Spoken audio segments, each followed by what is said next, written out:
J'espère que vous m'écoutez.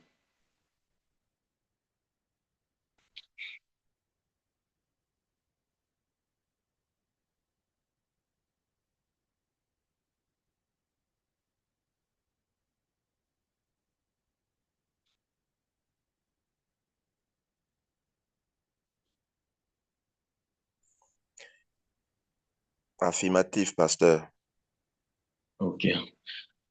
Merci beaucoup. Merci beaucoup. OK, je rends grâce à Dieu qui m'accorde la grâce ce matin de partager mon cœur avec vous ce matin. Ce matin, je voudrais que nous puissions lire une parole dans la Bible. Nous allons lire dans le livre de Josué, chapitre 9, à partir du verset 1. Josué, chapitre 9, à partir du verset 1, je vais lire. À la nouvelle de ces choses, tous les rois qui étaient en deçà du Jourdain, dans la montagne et dans la vallée et sur toute la côte de la grande mer, jusque près du Liban, les Étiens, les Amoréens, les Cananéens, les Phérésiens, les Éviens et les Jébusiens s'unirent ensemble d'un commun accord pour combattre contre Josué et contre Israël. Les habitants de Gabaon, de leur côté, lorsqu'ils apprirent de quelle manière Josué avait traité Jéricho et Haï, eurent recours à la ruse et se mirent en route avec des provisions de voyage.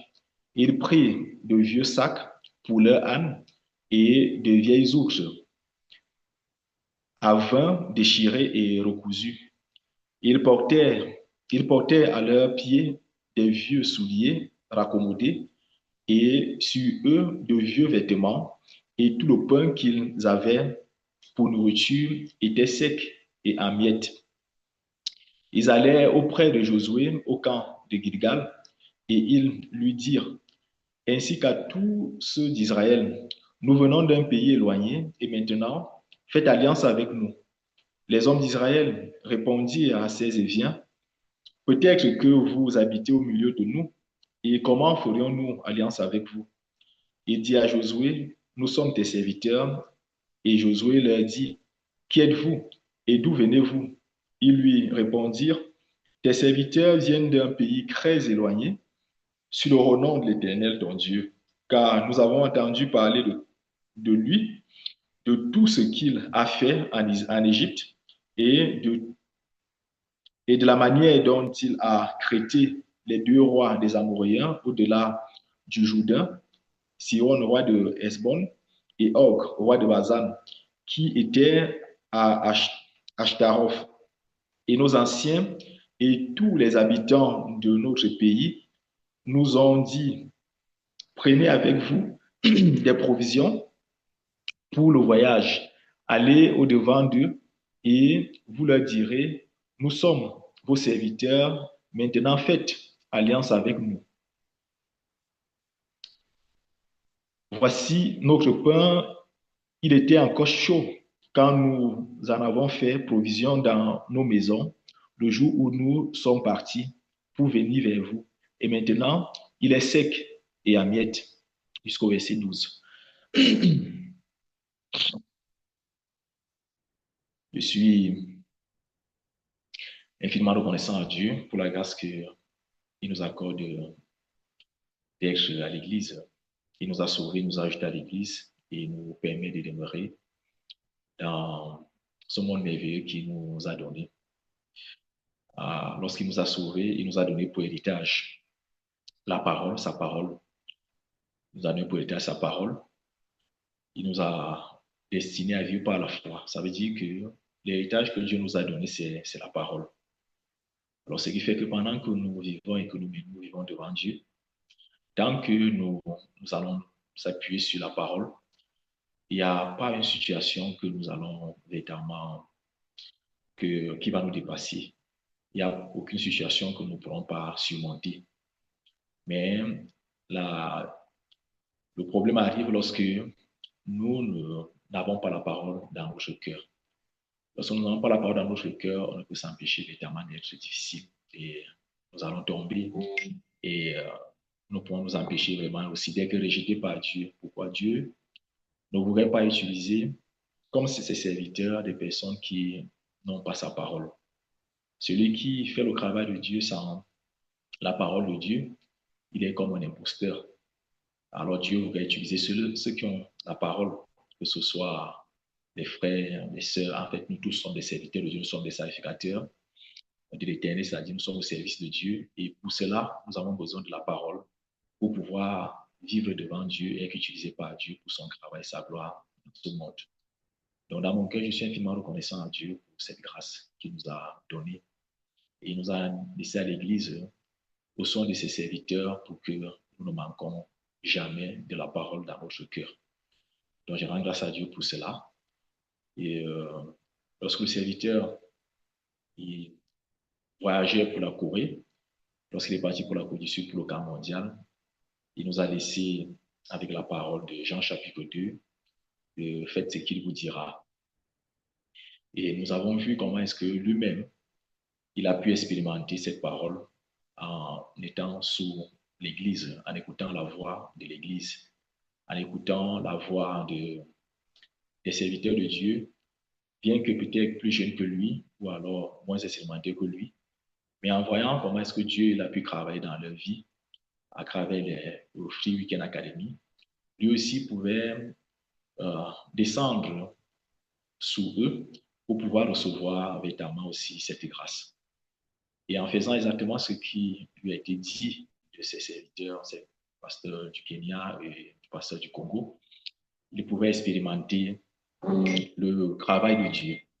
Il pouvait expérimenter véritablement cette parole de fait, ce qu'il vous dira.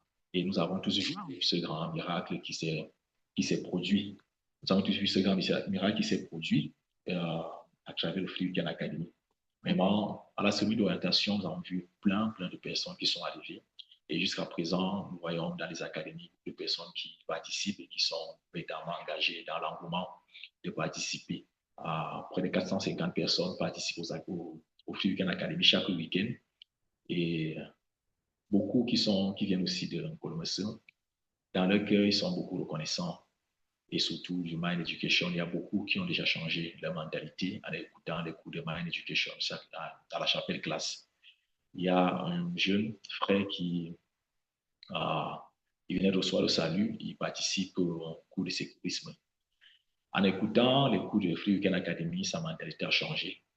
Parce que à la chapelle classe de Mind Education, sa mentalité a changé. Lui, dans son cœur, il avait la mentalité de ce que il n'y a rien au Cameroun. Il vaut mieux fuir au Cameroun et partir vivre ailleurs. Alors, il avait cette mentalité pour lui, il devait absolument partir. Ce qui fait qu'il avait déjà commencé à faire des papiers, des démarches pour partir du Cameroun. Mais pendant il s'inscrit au Free Weekend Academy et qu'il participe aux conférences de Mind Education à la chapelle classe, son cœur a changé. C'est possible de réussir ici. Il y a des opportunités grandes ici et nous devons gagner la mentalité du défi pour développer notre pays. Donc, son cœur a changé comme ça et en l'écoutant, véritablement, j'étais beaucoup reconnaissant de voir comment Dieu est capable de travailler dans le cœur d'une personne, d'un homme. Et si lui, il peut donner ce témoignage, ça veut dire qu'il y a beaucoup de personnes qui participent véritablement, qui ont changé leur cœur, ont changé leur mentalité par rapport à beaucoup d'autres choses dans leur vie. Donc, vraiment, ce programme, non seulement il les permet d'être formés, mais ce programme aussi donne la vie. Et je peux être reconnaissant à Dieu, notamment, et l'Église qui nous a donné, qui change nos cœurs, qui change la vie et qui nous permet notamment d'expérimenter le travail de Dieu dans notre vie. Donc, en voyant évidemment le serviteur de Dieu qui a pu expérimenter cela en étant sous l'Église, en étant conduit par l'Église, moi aussi dans mon cœur, je pouvais évidemment me rendre compte que en vivant à l'Église aussi, avec mon propre cœur, dans mes limites, selon ce que je vois, ce que je ressens, c'est vraiment une grande méchanceté. C'est vraiment une grande méchanceté. Et mon cœur aussi, en lisant dans le livre de Josué chapitre 9, je pouvais rencontrer ce grand secret qui se trouve dans la parole. ce grand secret que les Gabonains ont découvert pour vraiment avoir la vie et évidemment mener aussi la vie spirituelle. Dans cette parole de Joël chapitre 9, il y a le secret pour recevoir la vie, c'est-à-dire pour être sauvé. Il y a le secret aussi pour que nous puissions mener notre vie spirituelle. Ce secret, les Gabonains ont découvert et ils ont pu avoir la vie et ils ont pu expérimenter évidemment le Dieu d'Israël qui a pris soin d'eux, qui les a protégés évidemment de toutes choses. Donc, pour moi aussi, de mener la vie spirituelle, c'est avec ce même secret que je peux évidemment aussi vivre et mener la vie spirituelle dans l'Église. Lorsque serviteur partait aussi à l'Église de Colmeson, nous devions sortir ici après 6 mois. Ça fait, nous devons sortir ici cette fin du mois, après 6 mois que nous sommes ancrés dans cette maison où Dieu nous a donné pour prêcher l'Évangile. Mais quelques temps après, le bailleur, il a changé son cœur.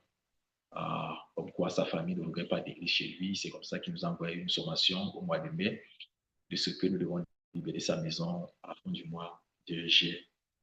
Et par la conduite d'église aussi, dans mon cœur, on n'a pas besoin de bagarrer. On doit être où Dieu nous donne. Il nous a permis d'être ici pour un moment. Certainement, il va nous donner un endroit meilleur que celui-ci. C'est fait que nous aussi, nous avons commencé aussi à chercher la maison, à regarder petit à petit. Et en tout cas, le temps est passé, nous sommes déjà au mois de juillet et c'est pas facile. Parce que la première chose, c'est quoi? C'est que beaucoup de bailleurs ne sont pas du tout ouverts à l'église. À l'église, lorsqu'on parle d'église, le cœur est totalement fermé, ils ne sont pas ouverts. Et la deuxième difficulté, déjà, c'est aussi les moyens financiers pour pouvoir avoir la maison selon les standards que nous voulons. Une maison grande et puis la cour grande aussi, individuelle et tout et tout. Ce n'est vraiment pas facile. Et non seulement les moyens, mais aussi trouver même la maison, ce n'est pas facile. D'abord, trouver la maison. Si on trouve la maison, il faut déjà gagner le cœur du bailleur et en plus, il faut arriver au bon prix. Donc, évidemment, ce n'est pas vraiment facile. Donc, ce qui fait que nous avons avancé jusque-là et jusque-là, on n'a pas, bien qu'on peut voir des maisons, mais on ne s'entend pas, non seulement peut-être sur l'église, aussi sur le prix que nous voulons payer. Donc, ce qui fait que jusque-là, bien que nous devons sortir dans 1 ou dans 2 jours, ce n'est pas du tout facile. Mais en voyant le temps qui passait, puisqu'on n'avait pas répondu à la sommation du bailleur, parce que pour nous, ça ne valait pas la peine, parce qu'on n'avait pas le cœur de bagarrer avec lui, de rester dans sa maison, mais c'est de partir selon que Dieu voudrait que nous puissions y aller. Donc, avant le temps passé aussi, et que nous n'avons pas la maison, il fallait se protéger quand même. C'est comme ça que le 23 juillet, nous avons fait une contre-sommation que nous avons desservi au bailleur pour lui signifier que, en tout cas, ce qu'il avait dit dans sa sommation était des mensonges. Il avait dit comme que nous avons intégré sa maison et que c'était pas ce qu'on lui a dit au départ, que c'était l'église. Et lorsqu'on a créé, on a fait de sa maison à l'église et puis les voisins se plaignent. Il a raconté beaucoup de mensonges. Et ce qui fait que nous n'avons pas répondu. Si on n'a pas répondu, ça veut dire que nous consentons à ce qu'il a dit. Bien qu'il avait pris nos argent et même la décharge de l'argent, il est bien écrit que c'est l'église. Et c'est le représentant de l'église qui a signé. Il a signé aussi, il a reçu notre argent. Mais après avoir reçu notre argent, quelques jours après, il a changé son cœur et il pouvait véritablement envoyer ses formations au mois de mai plein de mensonges. Alors, en voyant ça, je me suis dit qu'il fallait que véritablement nous puissions nous protéger, répondre au moins à cette formation pour rejeter au moins ces allégations qu'il a dites envers nous et peut-être aussi discuter encore pour le délai de sortie. Donc, c'est ce que on a desservi ces formations le 23. En apprenant ces formations aussi, il a refusé de prendre la sommation. Et même lorsqu'on a déposé chez le chef, même chez le chef, il a refusé de prendre. En tout cas, nous croyons que presque la sommation est quand même venue. Cela nous peut nous donner encore un peu de temps pour trouver véritablement le lieu que Dieu voudrait que nous puissions trouver. En tout cas, maintenant, Il y a aussi, pendant que nous cherchions la maison en Colmesson, avant qu'on trouve la maison ici, nous avons rencontré, je crois, au mois de octobre ou novembre dernier, une maison en Colmesson. C'est vrai qu'elle est dans le quartier quand même. Mais lorsqu'on a rencontré cette maison, le papa de cette maison, lui, il était d'accord. Il a pu accepter le cœur de nous prendre chez lui. Il voulait vraiment donner la maison, mais sa femme qui est en Europe n'était pas du tout d'accord. Elle ne veut pas de l'église. Elle était catégorique là-dedans. C'est fait que nous avons abandonné. C'est comme ça que Dieu nous a donné la maison dans laquelle nous sommes présentement. Et ce qui fait que en regardant encore, je me suis rendu compte que cette maison est toujours vide. Ça fait presque un an. Je ne sais pas depuis quand elle est vide. Elle n'était pas occupée. Ça fait presque un an aujourd'hui que nous l'avons rencontrée. Puis, elle est toujours vide. Et c'est comme ça que j'ai pu contacter encore ce père, ce papa, qui, lorsque je me suis présenté, lui ai dit que ça fait un an, en tout cas, il nous a reconnu, mais il ne voulait pas vraiment s'impliquer, puisqu'il connaît la position de sa femme. Il m'a dit, OK, voilà un numéro que tu vas appeler, peut-être l'un de ses fils, que tu vas appeler, il faut parler avec lui. C'est comme ça que j'ai appelé ce monsieur et il m'a donné rendez-vous. On avait rendez-vous, on devait en discuter. Mais le lundi où nous avons rendez-vous, il m'a appelé pour me dire que, en tout cas, on s'est appelé, on devait se rencontrer ce même jour. C'est l'heure.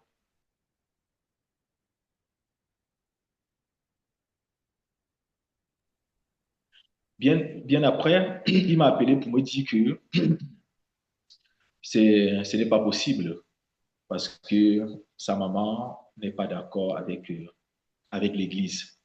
N'est pas d'accord avec l'Église. Si c'est pour habitation, oui, mais l'Église, elle est catégorique, elle ne veut pas. C'est comme ça que les choses se sont arrêtées. Normalement, on doit abandonner. Mais cette soirée-là, dans mon cœur, je n'étais pas vraiment confortable. Je n'étais pas confortable et je me disais, pourquoi cette maison est toujours vide jusqu'à présent? Ah, c'est tellement, je ne sais pas, c'est peut-être la maison que Dieu veut nous donner. C'est comme ça que j'ai encore appelé ce monsieur pour lui dire, pour donner le rapport de ce que son fils a dit et ce que sa femme a dit. C'est comme ça que ça m'a dit, il faut. Et je lui ai demandé si on pouvait avoir le numéro de la maman. Il m'a dit, ah, il faut encore appeler le numéro que je t'ai donné. Lui, il peut te donner le numéro. C'est comme ça que je l'ai appelé. Et sans hésiter, il m'a donné le numéro de, je crois, sa maman, qui est en Europe. Et c'est comme ça que je l'ai contacté par WhatsApp. Je l'ai écrit, je lui ai présenté toutes choses. Et on a essayé de causer, mais en tout cas, finalement, en tout cas, il m'a dit clairement qu'elle ne veut pas d'église. Mais continuellement, j'ai insisté et j'ai expliqué ce que nous faisons. Elle a dit que non, elle n'aime pas, elle ne veut pas les bruits chez elle. Les églises, c'est comme ça. En plus, elle ne veut pas comme avec l'entourage et tout, et tout, et tout, et tout.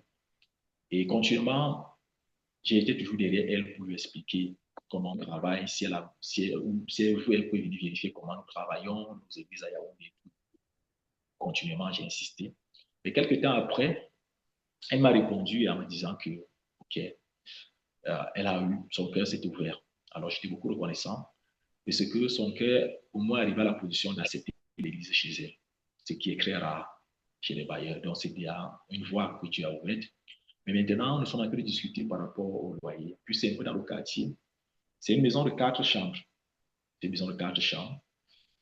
Elle est moderne, quand même moderne. C'est vrai qu'elle a fait longtemps sans être habitée. La cour est très vaste. Donc, on peut utiliser c'est juste une partie pour faire la chapelle, mais vraiment la cour est vaste. Il y a deux toilettes dehors, il y a une toilette interne et vraiment, ça a des bonnes conditions selon ce que nous recherchons véritablement. Mais puisqu'elle est un peu dans le quartier, dans mon cœur, c'est qu'elle puisse nous donner cette maison à moins de 100 000 francs. Mais elle insiste continuellement sur 100 000 francs. Ce qui fait que c'est à ce niveau où nous sommes encore en train de discuter pour voir comment est-ce que Dieu aussi peut travailler dans son cœur. Et entre-temps aussi, nous continuons aussi à chercher encore la maison. On ne sait pas où est-ce que Dieu, si c'est vraiment le cœur de Dieu ou alors il y a ce que Dieu a préparé de meilleur pour nous. Donc, en voyant toutes ces choses aussi, je peux être reconnaissant à Dieu parce que Ce n'est pas notamment ma guerre. Le travail de Dieu, le travail de l'évangile n'est pas vraiment ma guerre, mais c'est la guerre de Dieu. C'est la puissance de Dieu à travers l'Église, son serviteur, que moi aussi je peux expérimenter le travail de Dieu. En étant sous l'Église, en étant sous le serviteur de Dieu, je ne peux qu'être vainqueur. Je ne peux que voir Dieu qui travaille et qui accomplit sa volonté. Dieu qui voudrait prêcher l'Évangile, qui a établi son Église au Cameroun et qui voudrait que l'Évangile soit répandu au Cameroun, ce Dieu-là ne peut s'empêcher évidemment aussi de travailler. C'est vrai aussi, en regardant aussi les moyens financiers que nous avons, c'est vrai, on peut tomber d'accord, mais maintenant, pour prendre la maison, il faut au moins 6 mois. En tout cas, elle avait demandé 1 an, mais je lui ai dit qu'on peut payer, on peut aller peut-être à 6 mois et tout et tout. Mais en regardant aussi ce que nous avons déjà aussi gardé, ce n'est pas vraiment conséquent. Nous sommes à moins de 300 000 francs, presque 250 000, ce qui fait que vraiment, on a vraiment besoin de beaucoup de grâce de Dieu aussi par rapport. Donc, nous sommes en train de prier et voir comment est-ce que Dieu aussi nous aide et ouvre tant le chemin devant nous. Donc, on a vraiment tous ces défis qui sont devant nous. Et je crois que Dieu, qui prend plaisir à l'évangile aussi, va nous permettre de surmonter tous ces défis par sa parole. Comme je le disais au départ, Dieu nous a donné la parole comme héritage et par la parole, il n'y a rien qu'on ne peut pas surmonter. On ne peut pas surmonter. On ne peut pas surmonter. Alors, en lisant le livre de Josué aujourd'hui, on peut voir les Gabaonites qui, après avoir écouté la nouvelle des enfants d'Israël et comment le Dieu d'Israël a traité.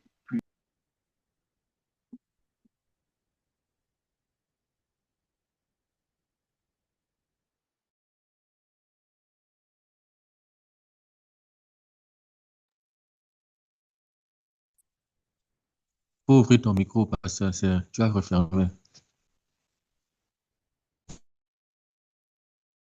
Ils ont plutôt eu les Phérésiens, les Amoréens, les Jébusiens et tout, devant la nouvelle des enfants d'Israël et le Dieu d'Israël.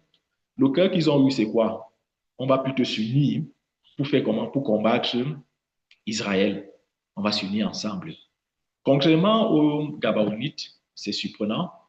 Lorsque nous lisons au chapitre 10, on peut voir que on la Bible dit qu'ils étaient quoi? Des vaillants hommes. Ils étaient des vaillants, ils étaient des hommes véritablement plus forts que Haï que les Josué avait vaincu récemment, plus forts que Jéricho. Mais ils ne sont pas appuyés sur cette capacité qu'ils avaient, mais ils ont eu le cœur de faire comment? De descendre sous Josué.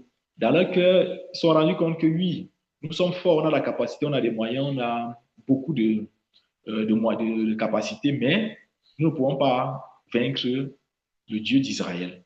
On ne peut pas combattre le Dieu d'Israël. Alors, on ne peut pas combattre un Dieu. C'est comme ça que eux, ils se sont soumis au Dieu d'Israël. Ils ont utilisé cette ruse pour aller et faire alliance avec Israël. Et c'est comme ça que, véritablement, à travers ce cœur humble et bas qu'ils ont eu, en voyant la puissance de Dieu, ils sont soumis à Josué pour pouvoir avoir la vie. Et c'est comme ça qu'ils ont reçu la grâce d'être des serviteurs d'Israël, d'être les serviteurs, de puiser l'eau, de fendre le bois pour l'assemblée et pour l'autel de l'Éternel. Ils ont reçu cette grâce. La Bible dit que Josué leur a dit que maintenant vous êtes maudits. Vous allez servir maintenant l'assemblée. Vous allez servir maintenant l'autel. Ils ont reçu quelle malédiction? La malédiction de servir Dieu. En regardant ça, moi, ce n'est pas une malédiction, c'est plutôt une grande bénédiction de servir Dieu. Vous aussi, après que nous soyons sauvés, nous avons reçu cette grâce de quoi les serviteurs de Dieu. Donc, ce n'est pas une malédiction, c'est plutôt une grande bénédiction que les Gabamolites ont reçue. Donc, en voyant ça dans mon cœur, j'étais beaucoup reconnaissant à Dieu. Dieu m'a accordé la grâce d'être sauvé. Dieu m'a accordé la grâce de baisser mon cœur pour être sous l'Église, être conduit par le serviteur de Dieu. Et à travers ça, non seulement j'ai la vie éternelle, mais aussi je peux vivre cette vie bénie devant Dieu en étant conduit en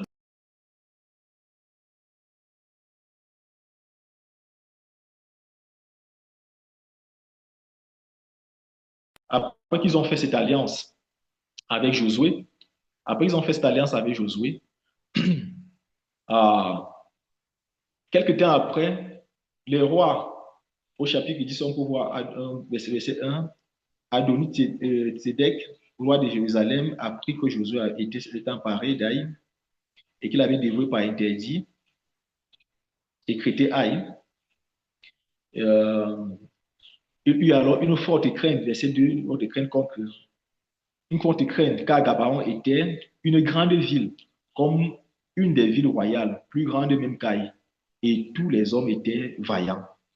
Adonisadek, roi de Jérusalem, fit dire au roi d'Hébron, et Hiram, roi de Jémud, Jadida, roi de Lachis et d'Ebi et roi d'Eglon, montez vers moi et aidez-moi afin que nous frappions Gabaon, car elle a fait la paix avec Josué et avec les enfants d'Israël.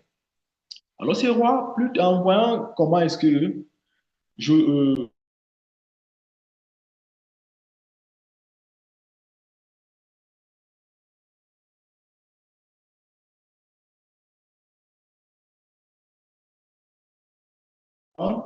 est fort, ils peuvent réagir à ces rois, mais Gabaon a crié à Josué. Ah, nous sommes tes serviteurs. Ah, nous, on ne peut rien faire, sauve-nous. Et en criant vers Josué, lorsque nous lisons au verset 8, verset 7 à 8, Josué monta de Gilgal, lui et tous les gens de guerre avec lui et tous les vaillants hommes. L'Éternel dit à Josué, ne les crains point, car je les livre entre tes mains et aucun d'eux ne tiendra devant toi. Alors, en criant vers Josué, ah, nous sommes tes serviteurs, qu'est-ce que nous peut faire? C'est toi qui es responsable de nous. Ils ont expérimenté Josué, Dieu qui a permis que Josué puisse combattre tous ces rois à leur place. Et eux, ils étaient dans la paix, dans le repos, en demeurant sous Josué. Donc, en voyant ça dans mon cœur, je peux voir maintenant de grâce que nous avons reçu d'être sauvés, que nous avons reçu d'être à l'Église. Nous sommes les serviteurs de l'Église. Alors, nos problèmes, nos difficultés, nos situations ne sont pas à notre pouvoir, à notre capacité, mais au contraire, en les soumettant à l'Église, à Dieu, à travers l'Église, à travers ses serviteurs, nous pourrons être continuellement vainqueurs. Alors, mon cœur peut être dans le repos et la paix. Devant toutes ces situations qui sont devant nous aussi, mon cœur aussi peut être dans la paix, dans le repos.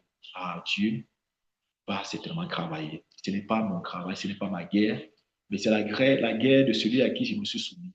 Je ne m'appartiens plus, j'appartiens à Dieu, j'appartiens à l'Église, j'appartiens au serviteur de Dieu qui doit me conduire selon la parole et doit me montrer le chemin par lequel Dieu peut travailler pour moi.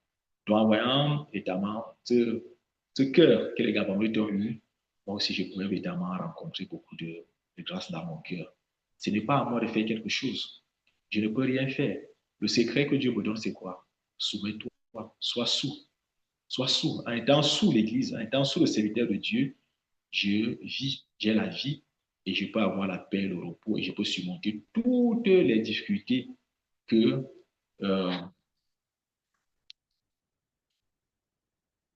je peux surmonter toutes les difficultés qui